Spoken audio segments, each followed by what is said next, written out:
PirateSoftware has been the internet's #1 punching bag over the last week or two. He has a lot to answer for, the main aspect being his misrepresentation of the Stop Killing Games initiative. So for those of you who don't know what Stop Killing Games is, it was a movement started by Ross Scott, who was upset with the recent trend of video games becoming unplayable after they were taken offline. The catalyst for this was when it was announced that The Crew, a racing game that was huge in 2014, was going to become unplayable because its servers were shutting down. And people that bought it at literally any time before it was announced that it was going to shut down were under the assumption that once it was paid for, they could play it between then and the end of time. This was where Ross took his stand, uploading a video where he explained that he was going to be taking legal action to make sure that this never happened again.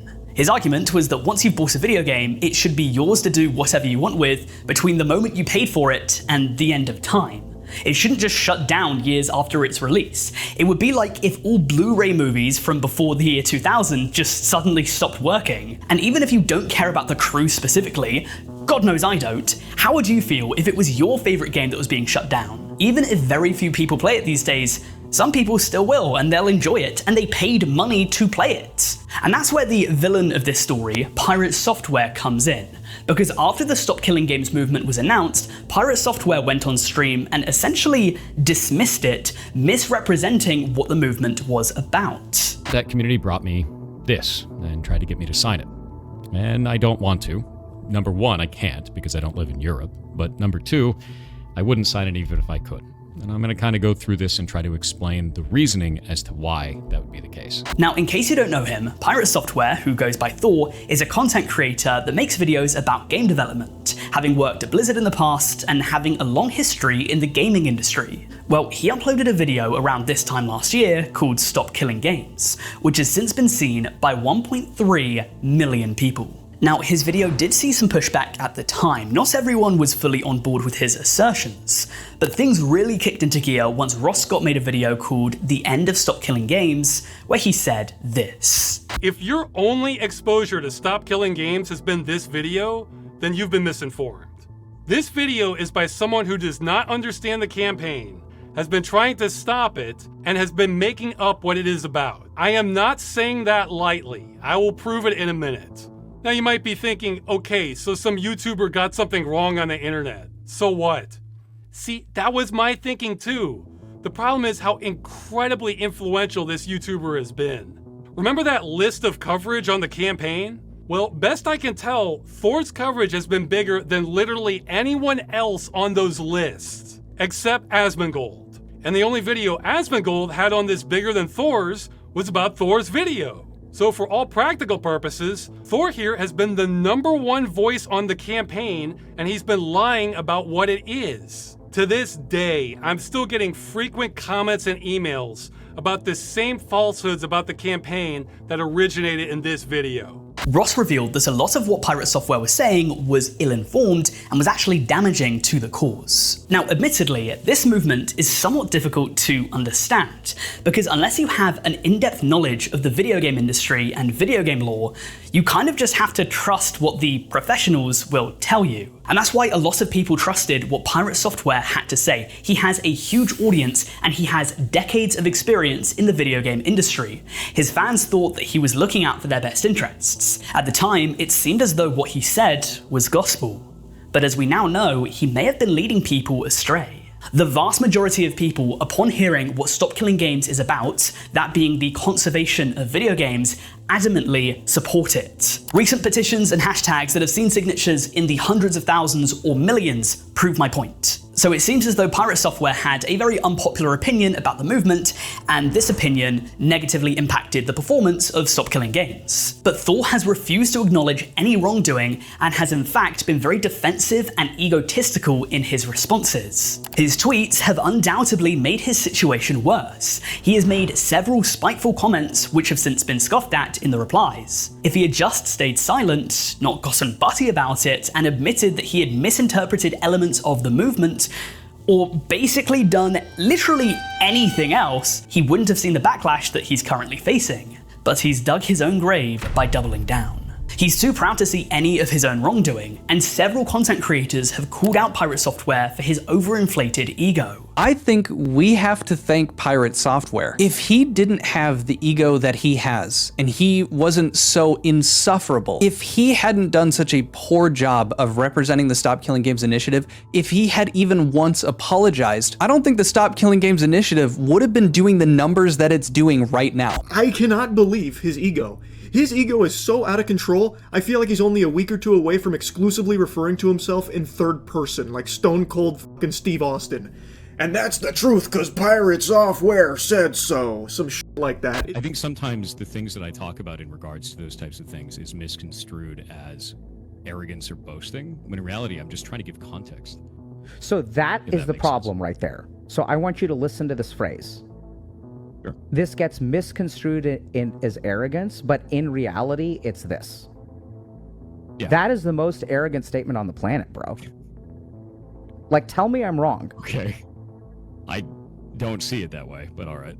PirateSoftware is currently seeing intense fallout. Videos on his downfall are seeing millions of views, and his channel has been losing tens of thousands of subscribers each and every day. He's lost more than 100,000 in the past 2 weeks as of me writing this, and I truly believe that his reputation as a source of knowledge on the video game industry has essentially evaporated. Whether or not he can salvage his online career is yet to be seen. But he's not the only one. We still have several arrogant content creators to discuss today whose detachment from reality made them forget what actually mattered and caused them to fall into controversy. But before we get into that, I'd quickly like to ask you that if at any point you find yourself enjoying this video, then make sure to give it a like and subscribe to the channel if you haven't already. As a small independent content creator, I would appreciate it tremendously. Please do me a favor. And by the way, don't smash the like button. No, on this channel we are professional English gentlemen. Please apply pressure to the left click of your mouse as it hovers over the webpage assets. Thank you very much in advance, sirs and madams. And with that said, let us commence forth onto our next topic.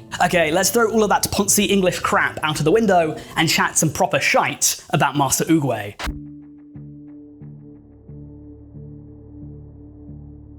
In case you didn't see my video on him from about this time last year, MasterOogway was a fairly successful YouTube channel. He started off his channel in 2021 impersonating MasterOogway from the Kung Fu Panda movies. His shtick was that he would give a bunch of horny advice, the joke being that this old wise sensei was telling people essentially to f bitches, get money. This would see him get his start, and though it wasn't crazy or anything, it was at the very least something. I would qualify this as content. It's the kind of thing that you'd go and you'd scroll through your phone and you'd see it and you'd do one of those big exhales through your nose like and then move on with your day. Over time, his content took a sharp downturn though, which was tough considering it was the bare basics to begin with, but the problem that many people had with him was that he would essentially spam meme formats hundreds upon hundreds of times, and these would often see view counts in the hundreds of thousands or even millions.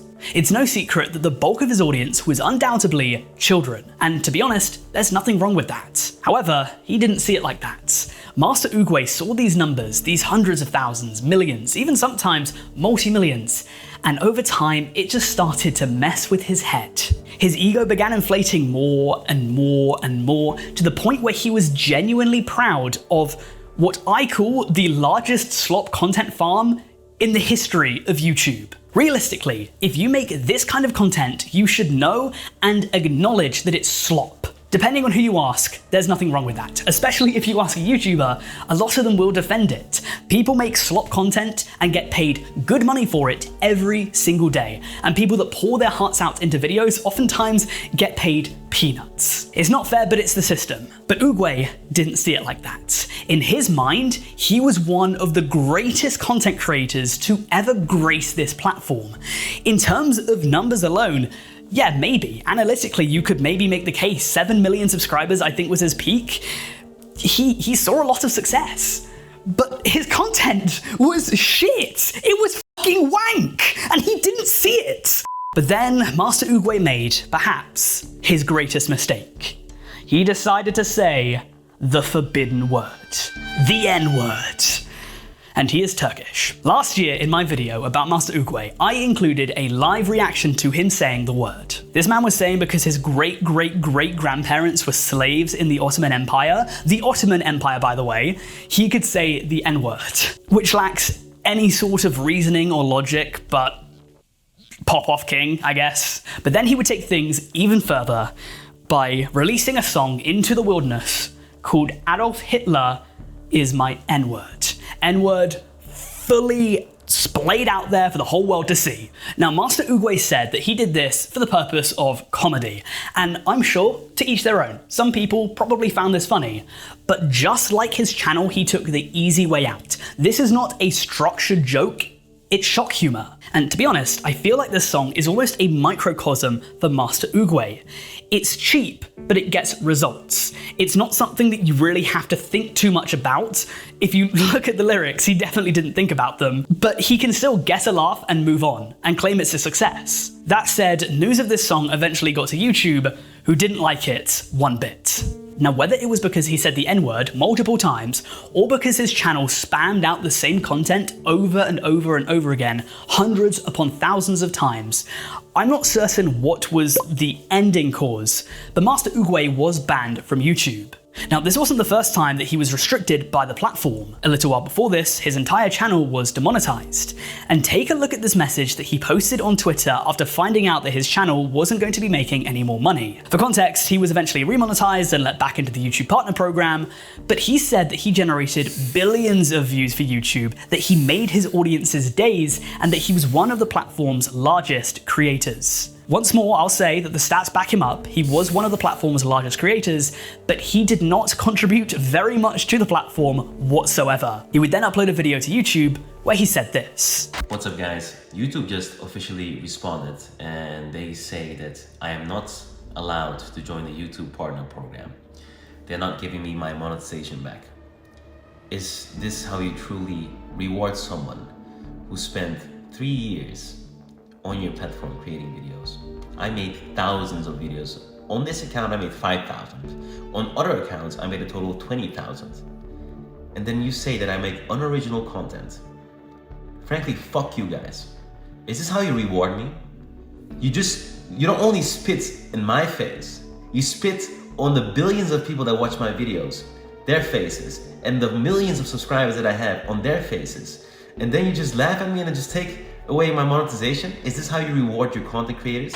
My good sir, you did make unoriginal content. This was the least original content that I had ever seen in my life, and that's okay, but you have to admit that it was slop and shit. There's no reason to be proud of it. It was the most blatantly obvious content farm I've ever seen in my life. Now, I feel like by now I've supplied you with enough evidence to suggest the fact that MasterOogway had one of the most unearned egos I have ever seen on YouTube, especially considering that he's made some of the lowest effort content I have ever bared witness to. His channel was eventually terminated by YouTube, and once more he'd take to Twitter and complain and whine and make some transphobic remarks for some reason, but after a while it was very obvious that he wasn't going to get his account back. And this time last year, when I made this video, that's where I left you. But I do have some recent updates in the MasterOogway situation. Some updates that, by this point, I didn't think that he could surprise me anymore, but I have once again been proven wrong. He's decided to sue Google for wrongful termination in late 2024. His argument was that he was unfairly treated, was unpaid for 6 billion views on his music, which sounds a bit outlandish to me, but if he thinks he genuinely has a case, okay, sure, present it forward. And yeah, long story short, he's still very salty about his termination. A year on from the controversy, he's now active on Twitter and Kick. On Twitter, he just makes frequent posts about Islam and Israel, and on Kick, he's live streaming, but he only has 1,800 followers. I'm not too sure how recently he started this Kick account, but if it was any more than like a month or two, it speaks to the point that I've been trying to make this entire time, which is that people didn't actually care for MasterOogway. Considering that if he had 7 million subscribers on YouTube, you would expect at least a few more than 1,800 of them to follow him to a new platform. Regardless, he has one of the largest egos I've ever seen on YouTube. If he just admitted that the content he was making was mindless slop, then fair game, but he had to defend it to the death. And I'd make the argument that his ego definitely played a factor in his downfall. That said, I think that there's only one person on this entire planet that could possibly rival Oogway when it comes to taking pride over doing absolutely nothing. And that person is Larz.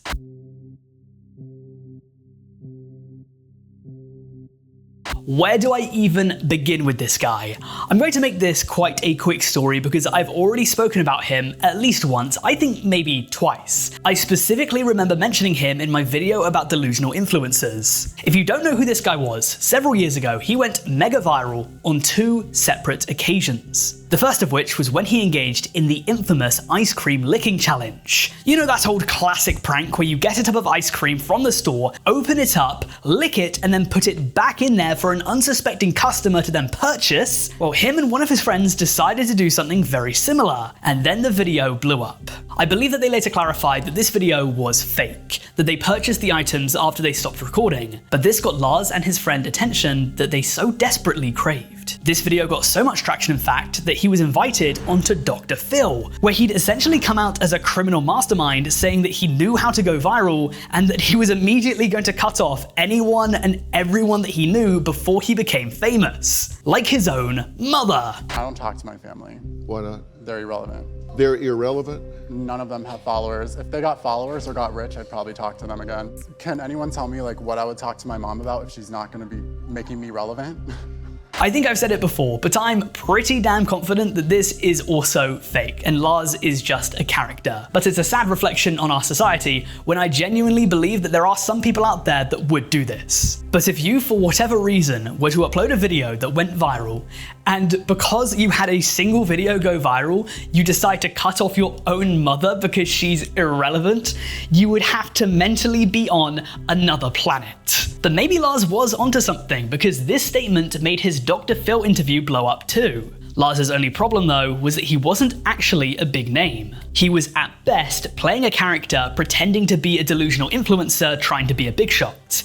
And at worst, he actually was one. Either way, his name is now all but forgotten. And ever since, Larz has been up to a few more antics like licking a toilet seat and faking catching COVID. But today, Larz's Instagram account is entirely wiped from the system. It's possible that he took it down himself, or maybe it was just taken down by the platform. But if he didn't take it down himself, I would have imagined that he'd at least be active on some other social media platform, or maybe he would have made an alternate account for people to go follow. So it's very possible that the hate and backlash caused him to close his account, or maybe he was just done with the Larz character if the character actually existed. Maybe he just couldn't keep this egotistical persona up and decided to call it a day. Whatever the case, this extremely arrogant, narcissistic, self-important influencer is now no more. But when it comes to ego, there is perhaps no other community on the entire internet that has more of it than the self-improvement community, especially in recent years. I truly believe that there has been a substantial negative shift in self-improvement content from the popular men's style channels of the mid-2010s, such as Teaching Men's Fashion and Alpha M, to the now modern-day self-improvement goons, such as Ashton Hall and Hamza. And the latter of those, Hamza, is the next person that we'll be discussing.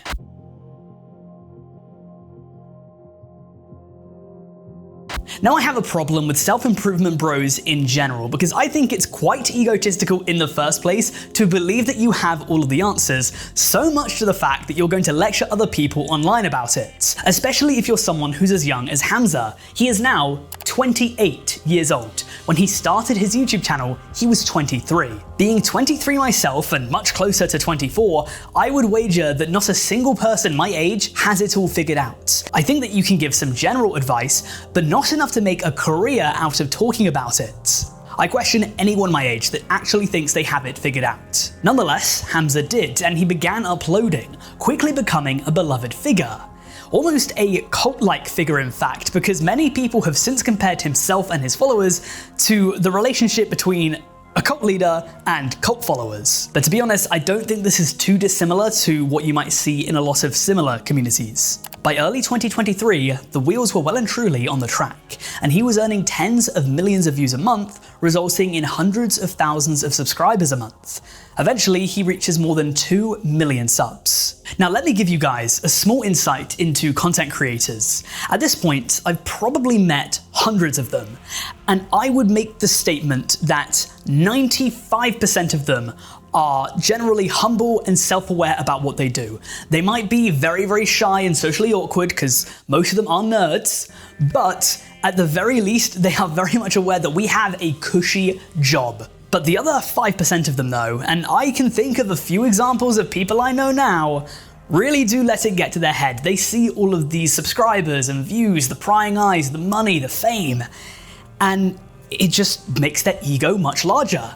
And I would make the case that someone who makes self-improvement content, who's getting all of this money, and they're a young lad in their 20s or whatever, I would make the case that they're probably the most susceptible to it. As Hamza grew, he began to reveal a new side of himself, a side that was much more ruthless, rude, and abrasive than he was before, that dismissed perfectly normal behavior like watching TV and playing video games. And for whatever reason, I have no idea why, he specifically despised anime. A lot of guys pissed off in the chat right now. Oh, anime! Shut up. Shut the f up, pussy. Keep it to yourself, bro. If you've got some bad habit like this, keep it to yourself. Stop trying to negatively affect me. Because there's always this like one anime guy who's jacked, right? Like in real life. And he disagrees with my videos and he's like, oh well actually Hamza, but it's like, bro, you're the outlier, so relax. It's like on average people who are really, really into some TV show, they're probably not going to be healthy people because you have to be sat there for 5 hours a day watching this shit. Instant gratification is how Jeffries live their lives. It's like the things that feel good right now and it's fun, it's pleasure. It's playing video games, it's watching porn and jacking off, it's watching fucking bullshit like reality TV, anime, and all the anime little dumbasses, oh, anime is actually good, shut the f up. This only got worse as he started live streaming more and more, because it's tough to not let your mask slip if you're in front of an audience for hours on end. And this would happen to him several times. He would go on frequent condescending rants while in his car, making it seem like watching anime and being a well-rounded, adjusted human being were mutually exclusive. And if you take a look at his comment section, his former fans were very vocal in calling out this attitude shift from him. Arrogance has no place in self-improvement. Maybe he thought that this was just tough love, but his rant to many of them screamed of insecurity and spite. You can very easily get in shape, stop watching porn, meditate, turn away from alcohol and drugs, and at the same time, watch anime or play video games. It's not like they spur on these deviant desires or anything. It's part of being human to enjoy methods of entertainment. His hatred for anime and video games was just personal preference. But these negative comments did seem to get to Hamza, and there were several moments whilst he was live that he would just completely lose his cool. Now, throughout his content, he would frequently compare the strong, self-improved man as Adonis and the weak, lackadaisical, less improved person as Jeffrey. I'm certain that he would have considered himself as an Adonis, considering he made a ton of money doing this. His entire career was based on how to become an Adonis, so you'd think that he'd have to have some sort of experience. And the people that are defending video games and anime, in his mind, are Jeffreys. So my question is this: why would an Adonis care about the opinions of a Jeffrey? A lion doesn't concern himself with the opinions of a sheep. It was clear to a lot of people that Hamza was just insecure. Throughout the next several months, his rapid growth began slowing down, especially after he announced that he had completed his journey as a YouTuber. However, he then decided to open up a paid subscription service that if you paid the low price of $99 a month for, you could have access to. And I hope you can see where this is going. Just like 99% of creator courses, there was some BS involved. Dear viewer, ask yourself this: what could he possibly have on there that you couldn't A, find in a book or on the internet for free, or B, that he hasn't already spoken about in the 2 years since he's been doing YouTube? Why would he withhold this holy grail of information from his subscribers? The answer is that apparently there wasn't actually much behind the paywall, surprise surprise, and he had many dissatisfied customers. And that takes us to today. Hamza still sees fairly reasonable views and is undeniably making a killing through his library of Adonis and YouTube education service. These guys, by the way, are schmucks, but many of his own fans have turned on him over the past few years, and outsiders are no longer interested with what he has to shill. He's lost 60,000 subscribers over the past year, and much of this might be down to the fact that people have clocked on to the idea that despite the ego and facade, maybe this man doesn't have all of the answers. We're going to stick with defensive gym bros for our next case. And I think that it would be quite impossible for me to make a video about ego without heading into the archives of Joey Swoll. In case you don't know him, Mr. Swoll is a TikTok influencer whose most popular content is him reacting to snarky gym videos and then criticizing the people at fault. And before you get mad at me, no, this is not going to be me criticizing Joey. Instead, I want to get into one particular incident that he reacted to. Because you see, the people that he reacts to are oftentimes some of the most narcissistic, egotistical content creators out there. They often expect the rest of the gym to cater to them and their recording setup and get mad when people walk in their shot. Or they think it's funny to post unconsented videos of vulnerable people at the gym, such as the disabled, elderly, or obese. For today's story though, we're heading back to the summer of 2024 because that's when Joey went head to head with another gym influencer who gave one of the most self-important takes I have ever bared witness to, and truly paid the price for it.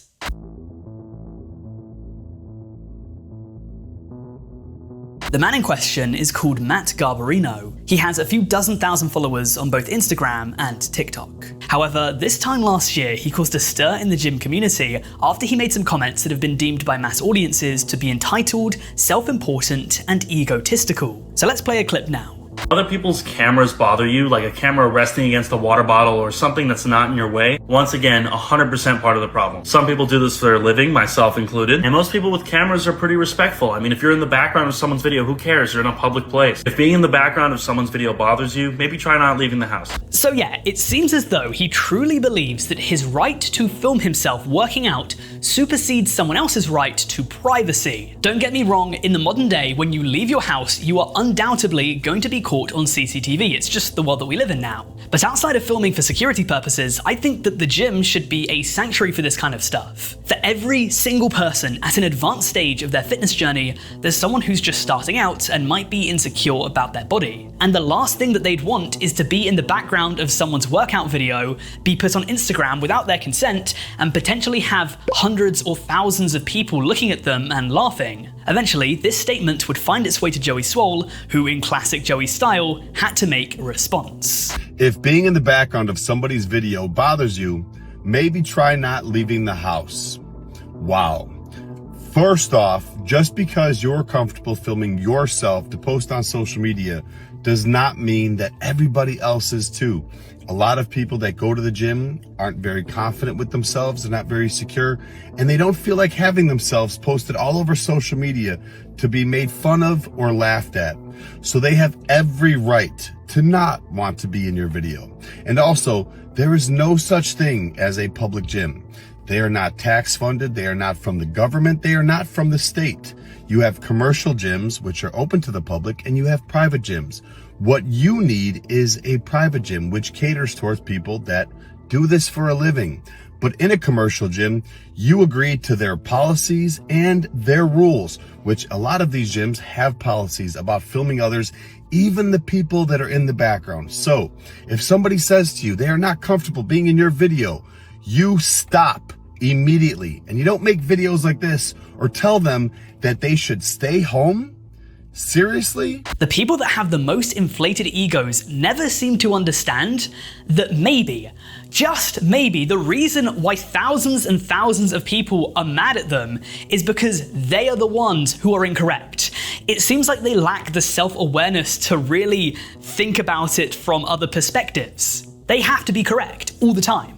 And Mr. Garbarino would fall victim to this as he eventually responded to Joey saying this. One of the largest internet trolls recently made a specific video to hate on me. This troll is Joey Swoll, aka the CEO of Gym Positivity. So what Joey Swoll does is take a video that has a nuanced opinion in it, reduces it to an infantile level for his audience to gobble up, then he releases an own video for people to do better. Sometimes this has merit, and I actually used to like Joey Swoll. I said, you know what, wow, he exposes a lot of toxic people who do bad things to others in person, until I received harassment for my opinion. Let me repeat once again, an opinion. This is my opinion about gym culture. I am allowed to have an opinion that Joey Swoll does not like. I have never had a negative confrontation of any kind in the gym because I think I get along with people pretty well. My video was about the hypothetical scenario in which someone were to get mad at someone for filming themselves with a phone camera. Once again, this has never happened to me. I simply was discussing how I feel about that. Joey Swoll in turn made this video on me, and I have been receiving a barrage of harassment over the past 24 hours. I'm not directly accusing Joey of harassment, but there is no way you think this is a good business model. There is no way you think picking people who have opinions you don't like and attempting to pseudo-cancel them is a good thing to do for society. I will never apologize for my opinions, and I hope you don't either. I have done nothing wrong. To say that this didn't go down well would be an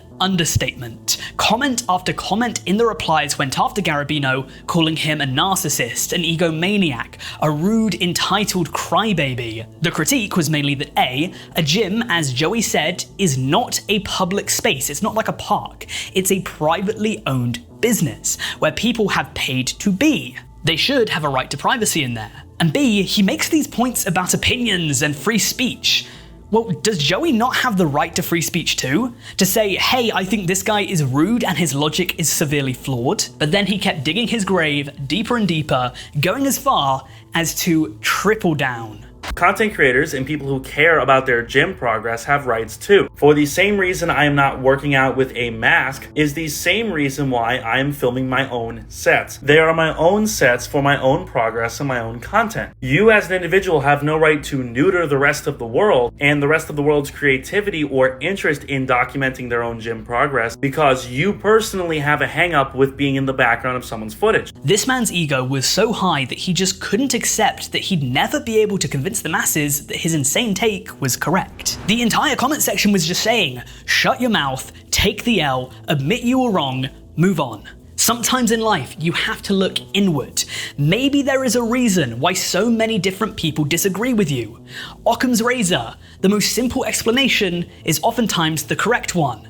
You had an insane take. But the story doesn't quite end there, and there were some crazy real-life consequences for Mr. Garbarino. Because of the beef, he got banned from his gym. My favorite gym just banned me for life. The guy made several more videos about Joey Swoll. He's probably made about a dozen by this point, responding to comments, reacting to the situation, and all the rest. But the fact that he must have made near enough a dozen videos about it just further proves my point that his ego just couldn't handle being put down. Now, as I might have mentioned earlier, I've previously made a video about toxic influencers that were destroyed by Joey Swoll. If you haven't seen that one already and you want to go deeper down the rabbit hole, 1000% check it out now by clicking on the screen. If you're not too interested in that though, the video that inspired this one was my upload on YouTubers that had alcohol destroy their careers. So if you want to carry on watching my content, then why don't you give that one a look instead? Again, click on the screen now to give it a watch. Aside from that, I'd like to thank you for watching, and I'll see you later.